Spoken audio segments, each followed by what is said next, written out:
After 2 months of torrential rains and tremendous flooding across the Yangtze River, Yellow River, and Huai River, China's state-run mouthpiece Xinhua on July 29 cited the Ministry of Emergency Management as saying that rain-triggered floods have affected 54.8 million people in 27 provincial-level regions, as of July 28. Despite the vast scale of the disaster, the government is reporting a miraculously low 158 dead or missing, a drop of 53.9% from the 5-year average. Xinhua says that 3.76 million people have been evacuated from flood-ravaged areas. Amid the onslaught, 41,000 homes have collapsed and 368,000 have been damaged. A total of 5.28 hectares of farmland has been damaged, and direct economic losses have climbed to 144.43 billion Chinese yuan, about 20.66 billion United States dollars. Compared with the average over the same period in the past 5 years, the number of people affected by floods this year has increased by 23.4%, the number of evacuations by 36.7%, and direct economic losses by 13.8%. Upon request, Canadian satellite imaging company ProImagery provided images of the cities of Wuhan, Nanchang, and Chongqing before the massive floods started and after the No. 2 flood started wreaking havoc on the region. The following images were captured by PlanetScope 3-meter resolution satellites. Chongqing, which sits at the headwaters of the dam on the Yangtze River.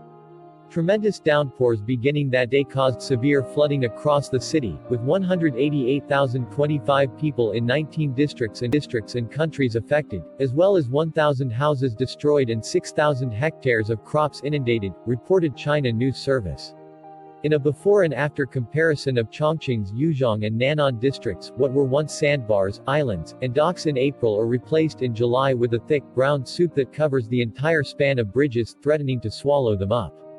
River traffic of boats carrying goods seems to have dropped to zero by July, calling into question the communist country's ability to maintain the alleged 3.2% GDP growth it claimed for the second quarter. Wuhan, the site of the catastrophic coronavirus COVID-19 outbreak, sits on the Yangtze River below the Three Gorges Dam and thus is at the mercy of the colossal dam's floodgates. Tremendously elevated water levels seen in Wuhan late June caused residents to suspect the Three Gorges Reservoir. On July 17, China's state-run mouthpiece Xinhua reported that the No. 2 flood of 2020 had formed on the upper reaches of the Yangtze River. When the massive flood impacted the Three Gorges Dam, the inflow reached 61,000 cubic meters per second by 8 a.m. on July 18, marking it the biggest flood to hit the dam at that point. In addition to a floodwater inflow rate of 61,000 cubic meters per second, the outflow rate has been 33,000 cubic meters per second. As can be seen in the photos below, by July 23, the water level of the Yangtze River is many more times its size less than 2 months ago, with the tops of trees visible in the middle of the greatly engorged river. Nanchang sits on Poyang Lake, China's largest freshwater lake, which is situated on the lower reaches of the Yangtze River and is affected by the outflow of the Three Gorges Dam.